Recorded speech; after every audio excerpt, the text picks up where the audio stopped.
Bismillahirrahmanirrahim. Innal hamdalillah nahmaduhu wa nasta'inuhu wa nastaghfiruh wa na'udzu billahi min shururi anfusina wa min sayyiati a'malina. Man yahdihillahu fala mudilla lahu wa man yudlil fala hadiyalah. Ashhadu an la ilaha illallah wahdahu la syarika lah wa ashhadu anna Muhammadan 'abduhu wa rasuluhu la nabiyya ba'dah. Yaqulullah azza wa jal fil Qur'anil Karim, ya ayyuhalladzina amanu taqullaha haqqa tuqatih wa la tamutunna illa wa antum muslimun. Fa inna asdaqal hadits kitabullah wa khairal huda huda nabiyyina Muhammadin sallallahu alaihi wasallam wa syarrul umuri muhdatsatuha fa inna kulla muhdatsatin bid'ah wa kulla bid'atin dhalalah wa kulla dhalalatin finnar. Ma'asyiral muslimin, jamaah salat maghrib rahimakumullah. Perjuangan umat Islam di akhir zaman sangat berat, berkali-kali lipat lebih berat dibandingkan generasi sebelumnya. Semakin jauh dari masa kenabian, semakin jauh dari masa-masa keemasan Islam, maka semakin melemah rasa cinta dan memiliki Islam. Dan itu memang sudah diberitakan oleh Nabi Muhammad sallallahu alaihi wasallam. Ajaran Islam yang sifatnya prinsip, bahkan pondasi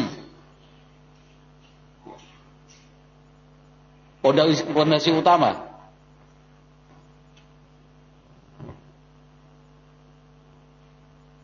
masih banyak yang belum faham dan tidak mengerti.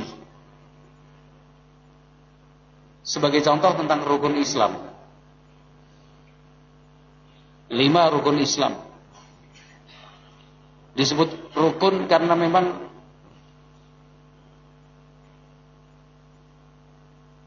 tiang agama,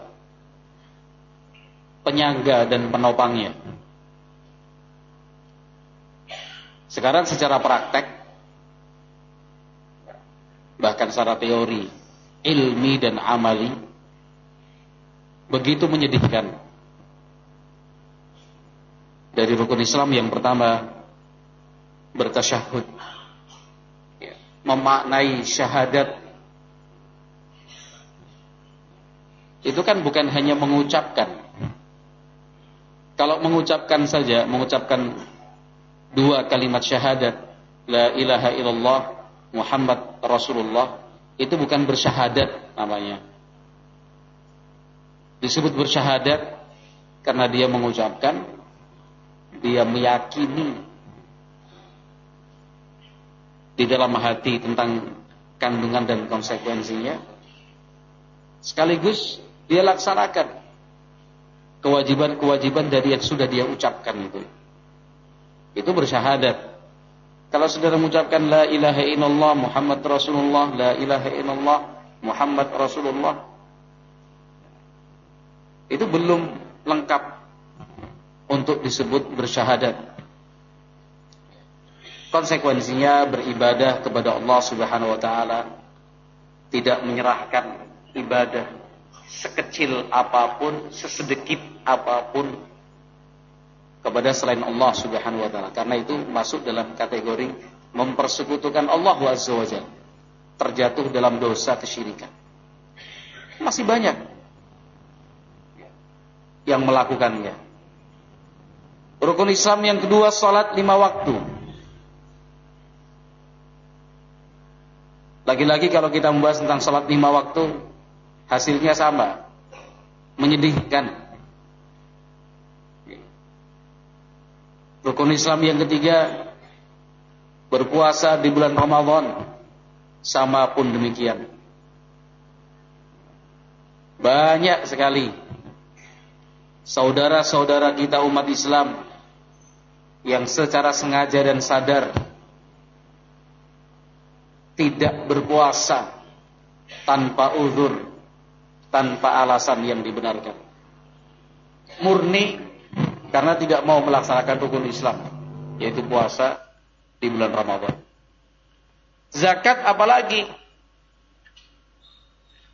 semakin berhitung bertambah rumit karena dia merasa kehilangan ketika membayarkan zakat dari harta yang Allah titipkan untuknya. Masih banyak saudara-saudara kita yang telah menjadi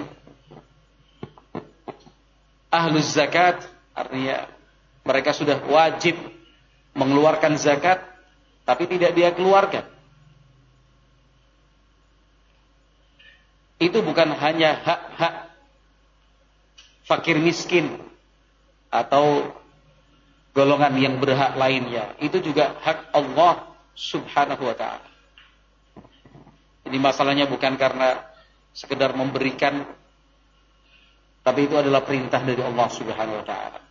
Berangkat haji, rukun Islam yang kelima, apalagi sekarang ini antrian rata-rata 20 tahun bahkan lebih. Kalau mau ikut yang plus bisa 5 tahun, 6 tahun.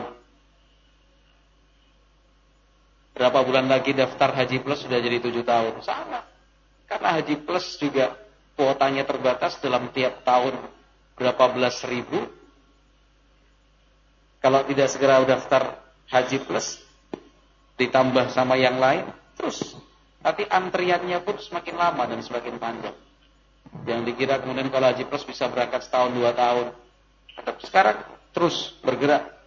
Haji plus rata-rata 5 sampai 6 tahun.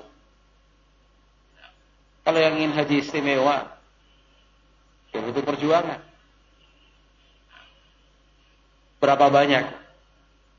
Dan sangat banyak memang saudara-saudara kita yang menyesal akhirnya ketika sudah lanjut usia, sudah tua, baru faham dan mengerti ternyata haji itu wajib hukumnya bagi yang mampu.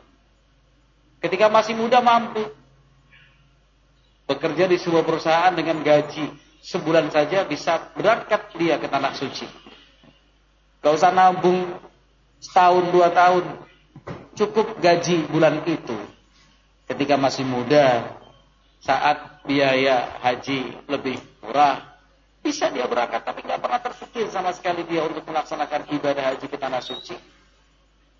Yang dilakukan beli tanah, beli rumah, habiskan ini, habiskan itu, sana sini. Setelah tua pensiun, baru sadar. Setelah dia gak punya apa-apa lagi. Artinya setelah tidak seperti dulu ketika masih muda, punya biaya yang cukup. Itu kalau diteliti satu persatu, ya, tiap-tiap dari rukun Islam, kemudian masing-masing rukun Islam itu per sub bagian, kesimpulannya sama, betul-betul sama. Ternyata masih banyak yang belum mengerti dan memahami ajaran Islam sebagaimana mestinya. Ma'asyiral muslimin, jamaah salat maghrib rahimakumullah. Oleh karena itu tidak ada jalan dan tidak ada solusi kecuali mari bersama-sama. Ingat, mari bersama-sama. Tidak sendiri-sendiri. Bekerja bareng-bareng, saling bantu, membantu untuk melakukan ikhtiar apa saja yang memungkinkan, memahamkan umat tentang ajaran agamanya. Termasuk juga hal-hal yang sifatnya penting dan prinsip yang semakin lama semakin banyak orang yang tidak tahu. Padahal hal-hal prinsip itu disebutkan oleh para ulama di dalam kitab-kitabnya. Dan selalu terus diingatkan dan diajarkan oleh para ulama yang sekarang masih hidup. Salah satu contohnya adalah apa? Pengenalan kita tentang sahabat-sahabat Nabi radhiyallahu anhum ajmain. Materi ini mengenal para sahabat radhiyallahu anhum ajmain. Bisa dikatakan nilainya sangat rendah. Apalagi kalau sampai pada tingkat penguasaan. Pengenalan saja nilainya sudah rendah, apalagi penguasaan lebih dalam dari sekedar mengenal. Coba tanya anak-anak muda, umat Islam di sekitar dan di sekeliling kita. Coba tanya kepada anak-anak TPA yang relatif lebih rajin belajar agama dibandingkan yang tidak ikut serta dalam kegiatan TPA. Misalnya, tanya itu kepada anak-anak muslim. Tanyakan kepada mereka nama-nama sahabat Nabi radhiyallahu anhum ajmain. Kalau bisa menjawab, alhamdulillah. Itu pun 4 saja, Abu Bakar, Umar, Utsman, Ali. Lebih dari itu kesulitan untuk melanjutkan jawaban. Apalagi kita menentukan sebutkan 20 nama sahabat Nabi. Lebih memberatkan lagi bagi mereka. Kok 20 sahabat? Padahal sahabat Nabi radhiyallahu anhum ajmain ketika beliau wafat, yaitu Nabi Muhammad wafat, jumlahnya lebih dari 100.000 sahabat. Dari 100.000 sahabat lebih itu, berapa nama sahabat yang kita kenal? Berapa nama sahabat yang kita ketahui biografinya? Berapa nama sahabat yang bisa kita sebutkan contoh-contoh hadis yang beliau riwayatkan dari Nabi Muhammad sallallahu alaihi wasallam? Hasilnya lagi-lagi menyedihkan. Tidak semua orang bisa menjawab nama-nama sahabat, menyebutnya. Tidak semua orang kemudian bisa menyebutkan masing-masing sahabat contoh hadis yang diriwayatkan dari Nabi Muhammad sallallahu alaihi wasallam. Ini masalah prinsip. Tidak patut untuk diremehkan. Ini sangat penting. Maka harus dijadikan bagian dari kurikulum pelajaran Islam. Ini sangat urgen. Sehingga jangan segan, jangan sungkan ketika ada kesempatan menyampaikan ceramah. Ungkap, ulas, ceritakan ulang tentang sahabat-sahabat Nabi radhiyallahu anhum ajmain. Bisa dengan per nama sahabat. Bisa. Cerita tentang Abu Bakar, lengkap. Umar, lengkap. Utsman, lengkap. Ali, lengkap. Bisa juga dengan satu bab tersendiri tentang bersyukur misalkan. Itu satu judul. Kata Abu Bakar tentang syukur, kata Umar tentang syukur, kata Utsman tentang syukur, kata Ali tentang syukur. Kata Zubair bin Awam, kata Talha bin Ubaidillah radhiyallahu anhum ajmain tentang syukur. Boleh? Itu penting sekali, barakallahu fikum. Dekatkan, kenalkan sahabat-sahabat Nabi kepada umat Islam. Kepada umat Islam. Maka banyak sekali percakapan di antara orang-orang kafir yang ingin merusak dan melemahkan umat Islam. Banyak percakapan beredar di kalangan mereka. Dan substansinya benar. Memang mereka tiap siang, tiap malam, tiap waktu, tiap saat selalu memikirkan. Walaupun tidak semua. Ada di antara mereka yang selalu memikirkan bagaimana caranya melemahkan kekuatan umat Islam. Dan itu sudah dijelaskan Allah dalam Al-Quran. وَلَنْ تَرْضَ عَنْكَ الْيَهُودُ وَلَنْ نَصَارَ حَتَّى تَتَّبِعَ مِلَّتَهُمْ. Tidak akan pernah ridha kepadamu, wahai Muhammad SAW, orang Yahudi, orang Nasrani, hatta tattabi'a millatahum, sampai engkau mau mengikuti ajaran dan keyakinan mereka. Tidak akan menaridho, tidak akan pernah puas, tidak akan pernah menjamkan mata, terus saja. Dibuat lembaga-lembaga penelitian, dibuat krisis-krisis center, dibangunlah LSM, LSM, gitu. Kelompok-kelompok dan organisasi-organisasi peneliti. Itu dibuat untuk memberikan rekomendasi, mengambil langkah strategis, bertahap dan terorganisir.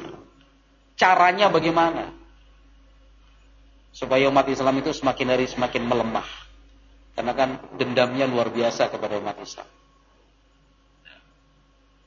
Jadi jangan sampai lengah,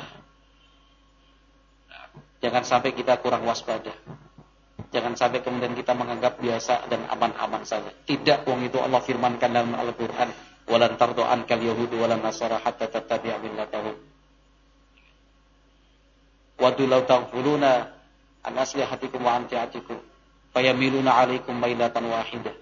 Mereka ingin umat Islam itu lengah, sudah dihancurkan. Mungkin tidak dengan fisik, tapi dengan pikiran dan gaya hidup. Jadi percakapan di antara mereka itu banyak sekali. Diskusi-diskusi itu dilakukan.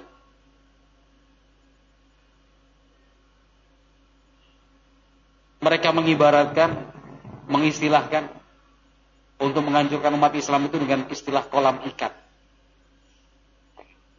Dengan istilah kolam ikan. Umat Islam itu ikannya yang ada di tengah-tengah kolam.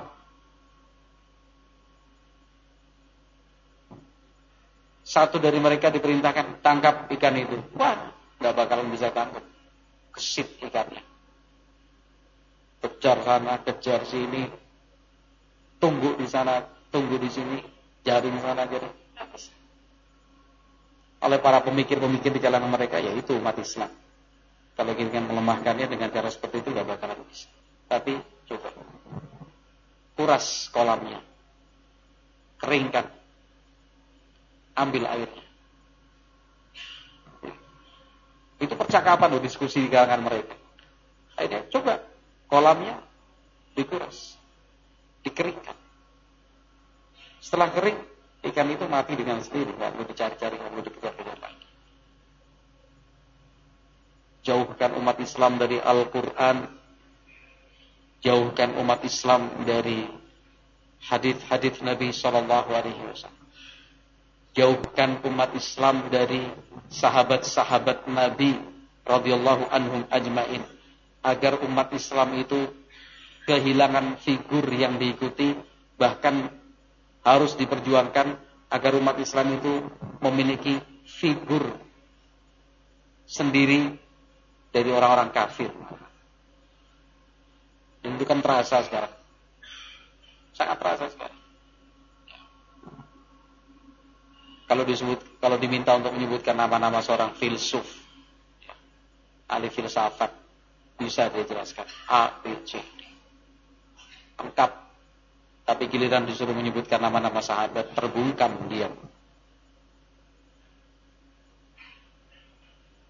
Diminta untuk menyebutkan nama-nama tokoh-tokoh kafir, bisa runtut A, B, C, D, E.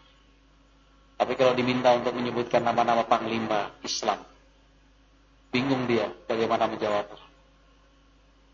Diminta untuk menyebutkan nama-nama pemain bola, ya, lengkap. Ya. Dari liga lokal sampai liga internasional. Dari Afrika, Amerika, Eropa sampai Asia, apal. Bahkan punya koleksi banyak di kamarnya. Tapi kalau diminta menyebutkan nama-nama sahabat Nabi, bingung dia mau menyebut nama siapa. Itu kan nyata.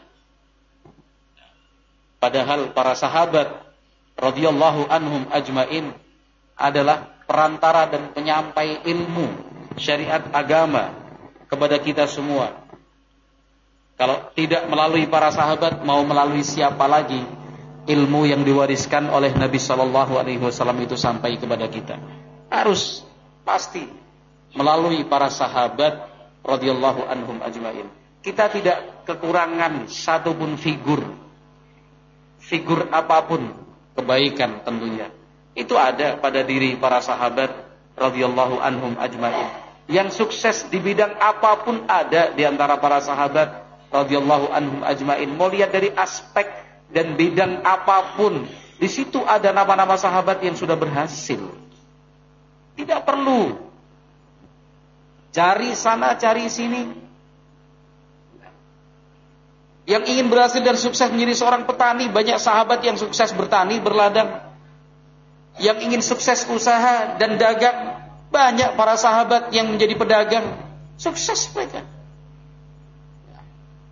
Yang ingin berhasil dalam membina rumah tangga dan keluarganya, para sahabat, rumah tangga dan keluarga mereka harmonisnya luar biasa. Yang ingin jadi orang hebat, ahli secara fisik, para sahabat kurang apa fisik mereka? Yang ingin mencontoh ibadah dan bermuamalah, para sahabat teladan kita. Ingin menjadi seorang pemimpin yang baik dan bijak, contohlah para sahabat Nabi yang terbukti sukses menjadi pemimpin yang bijak dan adil, radhiyallahu anhum ajmain. Apapun kebaikan, ada figurnya, ada contohnya pada diri sahabat radhiyallahu anhum ajmain. Nah, sahabat itu siapa? Kata Imam Ahmad rahimahullah dalam kitab Ushulus Sunnah, wa kullu man sahibahu sanatan aw syahran aw yauman aw sa'atan aw ra'ahu fahuwa min ashabihi. Yang dimaksud sahabat Nabi itu adalah setiap orang yang pernah melihat Nabi Muhammad sallallahu alaihi wasallam meskipun sesaat, hanya sekejap, cuma sekedar lewat. Posisinya waktu itu sudah beriman, sudah Islam. Kemudian meninggal dunianya pun tetap dalam keadaan Islam. Ditambahkan sebagian ulama, meskipun ada beberapa dari mereka yang sempat murtad, tapi kemudian masuk Islam lagi, tetap dinamakan sebagai sahabat radhiyallahu anhum ajmain. Jadi sekedar melihat saja, melihat Nabi SAW lewat, lihat. Tapi ingat, posisi dan statusnya saat melihat itu beriman kepada Nabi SAW dan meninggal dunianya dalam keadaan Islam, itu sahabat. Kata Syekh Rabi hafizahullah ta'ala, yang disebut sahabat itu man ra'an nabiyya sallallahu alaihi wasallam mu'minan bihi wa mata 'alal islam ra'ahu hatta law lam yuhaddits anhu fahuwa sahabiyun. Setiap orang yang melihat Nabi sallallahu alaihi wasallam dalam keadaan beriman dan meninggal dunianya di atas Islam, dia sekedar melihat Nabi walaupun tidak meriwayatkan hadis dari Nabi, fahuwa sahabiyun, orang itu dinamakan sahabat. Yanalu hadhihi rutbatal azimah, beliau sahabat itu memperoleh kedudukan yang sangat tinggi.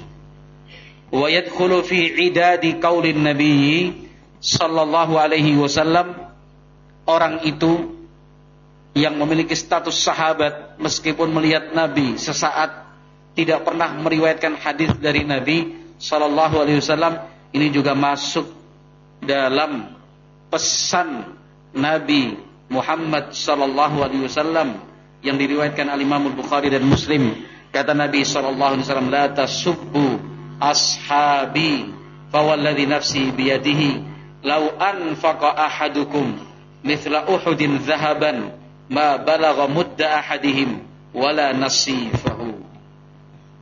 Nabi Muhammad sallallahu alaihi wasallam berpesan, jangan menghina sahabat-sahabat. Demi Allah, zat yang jiwa Muhammad ada di tangannya, andaikan kalian berinfak emas sebesar gunung Uhud, sebesar gunung Uhud, emas banyak itu, tanpa campuran apa-apa, tidak ada lagi tanah, kerikil dan batu atau pasirnya, murni emas sebesar gunung Uhud, gunung yang begitu besar itu. Seandainya, padahal nggak mungkin kan kita berinfak seperti itu. 1 juta aja kita udah mikir-mikir. 1 juta aja sudah menjadi sejarah dalam hidup yang tidak terlupakan. Bisa menjadi cerita turun-temurun karena cucunya itu kalau simbahnya pernah infak 1 juta rupiah. Ya kan? Karena saking kita nggak bisa membayangkan infak 1 juta, masya Allah. Apalagi emas sebanyak gunung Uhud, saking banyaknya. Kata Nabi SAW, andaikan kalian berinfak emas sebesar gunung Uhud, itu tidak akan bisa menyamai sedekah mereka. Sedekahnya siapa? Sedekahnya para sahabat radhiyallahu anhum ajmain. 1 mud saja enggak bisa menyamai, bahkan wala nasifat, jangankan 1 mud, separohnya.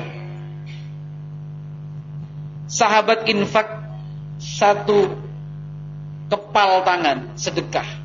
Sahabat tapi dia berinfak 1 kepal tangan emas, 1 kepal tangan dia. Lalu ada di antara kita yang infaknya sebesar gunung Uhud. Gunung Uhud itu besar, memang tidak setinggi Gunung Slamet, tapi memanjang dia.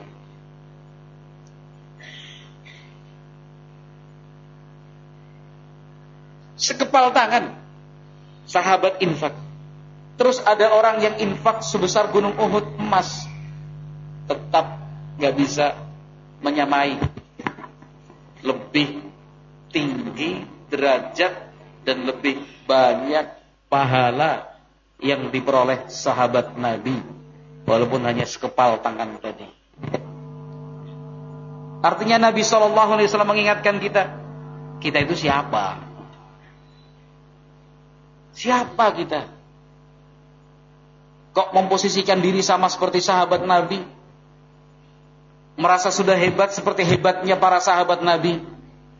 Merasa punya peran andil jasa seperti jasanya para sahabat radhiyallahu anhum ajmain? Gak mungkin lah.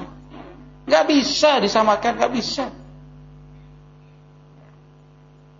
Dari sejak pertama kali baligh sampai meninggal dunia, sejak kita mukallaf terkena beban syariat, sampai tidak bisa berbuat apa-apa, sehari semalam 24 jam ibadah taat kepada Allah, tidak maksiat, semua dikerjakan, semua dilakukan puluhan tahun lamanya, karena usianya sampai 80 tahun misalkan. Balik dia usia 15, berarti selama 65 tahun ibadah terus gak pernah putus, terus menerus. Walaupun seperti itu gak bisa menyamai sahabat Nabi, gak mungkin bisa sebanding dengan mereka, mustahil disejajarkan dengan sahabat-sahabat Nabi radhiyallahu anhum ajmain, gak mungkin. Itu penting sekali untuk kemudian kita ingat-ingat selalu, supaya kita tidak meremehkan dan tidak mengecilkan peran para sahabat radhiyallahu taala anhum ajmain.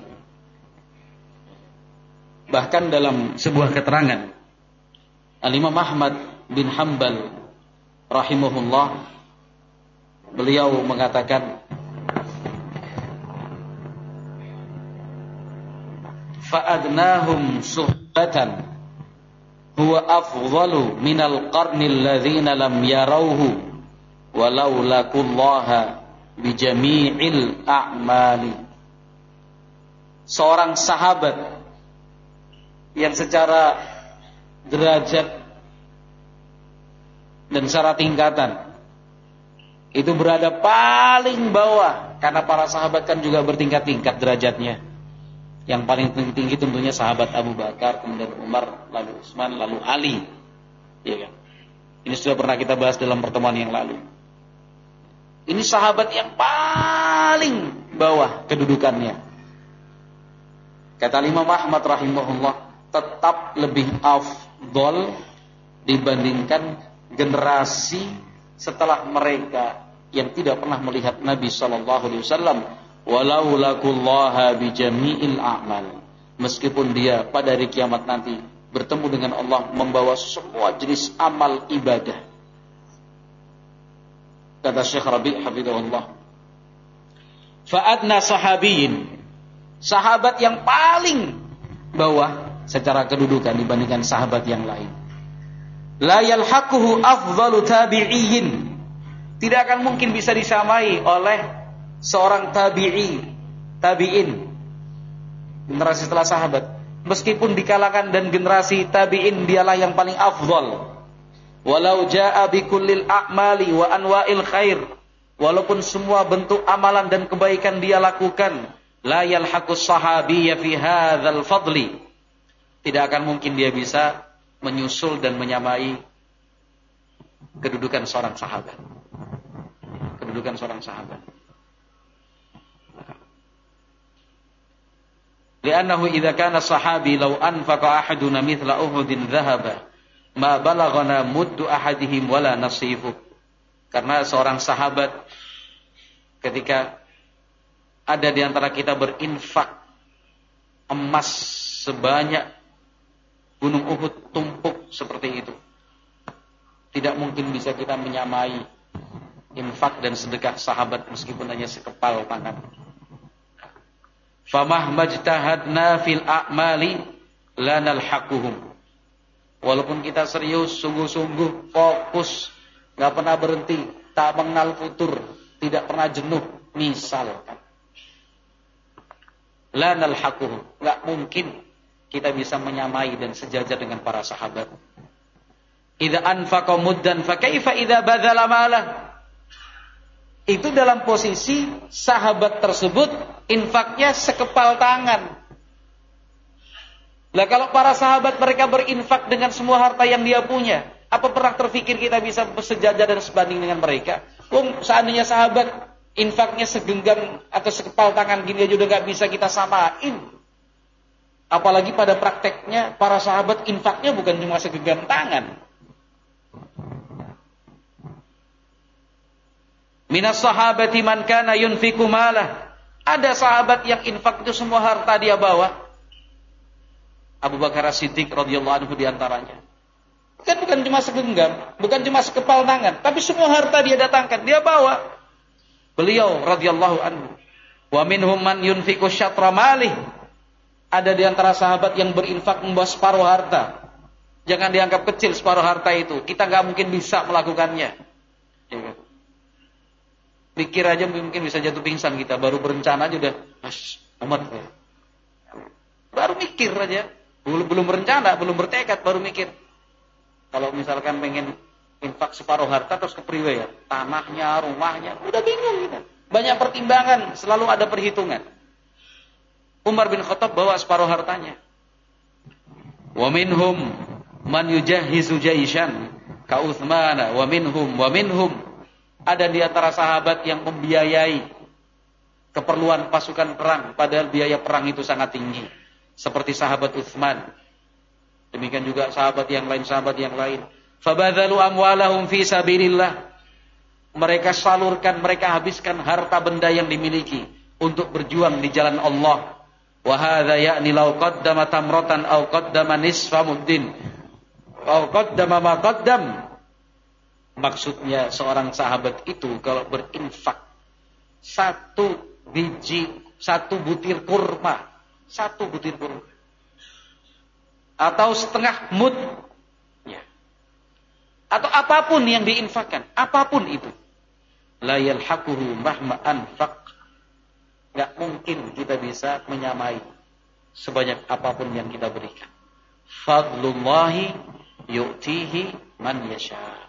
Dzalika fadlullah yu'tihi man yasha. Itu adalah keutamaan yang Allah berikan untuk orang-orang yang dikehendakinya. Maka enggak boleh, haram hukumnya untuk merendahkan, mencela para sahabat radhiyallahu anhum ajma'in. Celah yang selalu digunakan oleh orang-orang yang tidak suka dengan Islam dalam rangka merendahkan, menghina para sahabat. Karena tujuannya bukan sebatas menghina sahabat, merendahkan sahabat sampai di situ, tidak. Artinya kan ingin memutus jalur penyampaian ilmu dari Rasulullah SAW kepada umat. Yang menjadi penyampai ilmu itu kan para sahabat. Kalau kita sudah tidak percaya lagi dengan sahabat, kita curiga dengan para sahabat, kita berpikiran buruk tentang para sahabat, artinya ilmu itu akhirnya putus di situ. Ajaran agama bagaimana kita melaksanakannya kalau tidak melalui jalur sahabat radhiyallahu anhum. Maka hati-hati, waspada. Buku-buku yang dicetak dijual bebas, artikel-artikel di internet, buku-buku PDF yang ditawarkan meskipun gratis di Google Play Store misalkan. Jangan terkecoh. Bagus nih tentang sahabat. Banyak sekali di situ. Sisipan-sisipan. Tujuannya untuk mencela dan merendahkan para sahabat. Sekali lagi, celahnya itu apa? Melalui konflik yang pernah terjadi di antara para sahabat sendiri. Di kalangan dan di dalam internal para sahabat memang ada konflik, sejarah perang, bahkan bukan cuma konflik biasa. Perang Siffin, perang Jamal, antara pihak Ali bin Abi Thalib dengan pihak Muawiyah bin Abi Thalib, antara pihak Ali bin Abi Thalib dengan pihak Aisyah Ummul Mukminin, ibunda kita. Masing-masing semuanya menyesal. Sahabat yang terlibat saat itu semuanya menyesal. Nah, ini dimanfaatkan. Bahkan sampai pada tingkatan mengidentifikasi pemikiran dan pemahaman radikalisme, terorisme. Mulainya dari situ. Musuh-musuh Islam itu. Digambarkan bahwa kelompok-kelompok itu muncul pertama kali karena ada pertentangan politis antara Muawiyah dan Ali. Perebutan kekuasaan, la haula wala quwata illa billah. Para sahabat itu dididik oleh Nabi SAW. La tas'alannal imarah. Jangan sekali-kali engkau berharap diangkat menjadi pemimpin. Mereka mendengarnya langsung dari Nabi SAW. Kok kemudian dituduh sahabat berebut kekuasaan, ingin menjadi khalifah.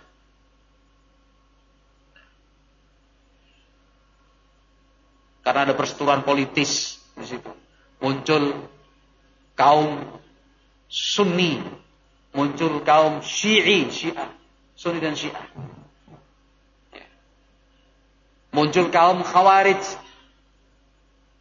Cikal bakalnya seperti itu. Dalam makalah disebarkan kemana-mana. Riset katanya. Kalau yang ikut Ali itu kaum Syiah, Ahlul Bait. Kalau yang ikut Muawiyah bin Abi Sufyan, ini kalangan Sunni secara umum. Nanti dari barisan Ali bin Abi Thalib ada kemudian melepaskan diri. Kaum Khawarij namanya. Kalau yang mengikutnya Ali Syiah sekarang ada Abi, ada Ijabi di Indonesia. Kalau nanti yang Sunni, yang ini Ahlus Sunnah, ini. Nanti yang kalangan Khawarij sekarang ada ISIS, ada HTI, ada Ikhwanul Muslimin. Dari pemikiran yang keliru tentang konflik para sahabat radhiyallahu anhum ajma'in. Itu bukan ranah kita. Siapa kita menghukumi sahabat? Siapa kita untuk kemudian mengatakan sahabat ini begini, sahabat ini begini, sahabat ini begini, sahabat ini begini? Tidak diajarkan oleh para ulama kita. Ulama kita mengatakan alhamdulillah Allah jaga tangan kita. Allah jaga tangan kita. Tidak terlibat secara fisik dalam konflik-konflik yang terjadi di kalangan para sahabat. Allah sudah jaga tangan kita, maka jaga lisan kita. Jaga lisan kita. Jadi secara praktek kalau ada buku-buku seperti itu, ambil. Amankan. Buku yang isinya mencela Muawiyah bin Abi Sufyan, mencela Amr ibn al-As, mencela Ali bin Abi Thalib, mencela Abu Bakar As-Siddiq, mencela Umar, mencela Uthman, mencela Ali, mencela Abu Dzar, mencela Salman Al-Farisi, mencela para sahabat. Buku jelas-jelas. Sahabat itu masuk Islam ada yang karena takut, ada yang karena faktor ekonomi, ada yang enggak serius, ada yang menyembunyikan kekafirannya, ada yang ingin tendensinya kekuasaan, ada yang gila perempuan, ada yang korupsi. La haula wala quwata illa billah. Sopo kowe? Nabi Muhammad mengatakan la tasub ashabi, jangan engkau celah sahabatku. Kalau ada buku seperti itu, amankan. Memungkinkan bakar. Masa dibakar? Dan buku itu ingin membakar fondasi Islam kok. Masih kita eman-eman, waduh, bungkus roti wae. Jangan. Bungkus roti masih bisa dibaca sama orang yang makan roti. Bakar. Sudah jelas mencela sahabat kok. Kalau hadir di sebuah ceramah, penceramahnya bicara tentang kejelekan-kejelekan sahabat, nggak usah sungkan, nggak usah pakai angkat tangan, izin Pak, langsung keluar gitu aja. Wah, pekewuh. Masya Allah. Pekewuhmu sama orang yang mencela sahabat, bukan pekewuhmu kepada para sahabat. Keluar sudah, keluar, tinggalkan majelis itu. Nggak usah pakai pamit gini. Nggak usah. Jelas-jelas penceramahnya mencela sahabat kok. Mencela Abu Bakar, mencela Aisyah Ummul Mukminin radhiyallahu anha. Mencaci maki, menghina para sahabat. Kita gimana? Bapak ibu kita dihina saja kita langsung marah. Sahabat Nabi, mereka lah yang menjadi perantara ilmu syariat Islam kepada kita. Yang disasar anak-anak muda.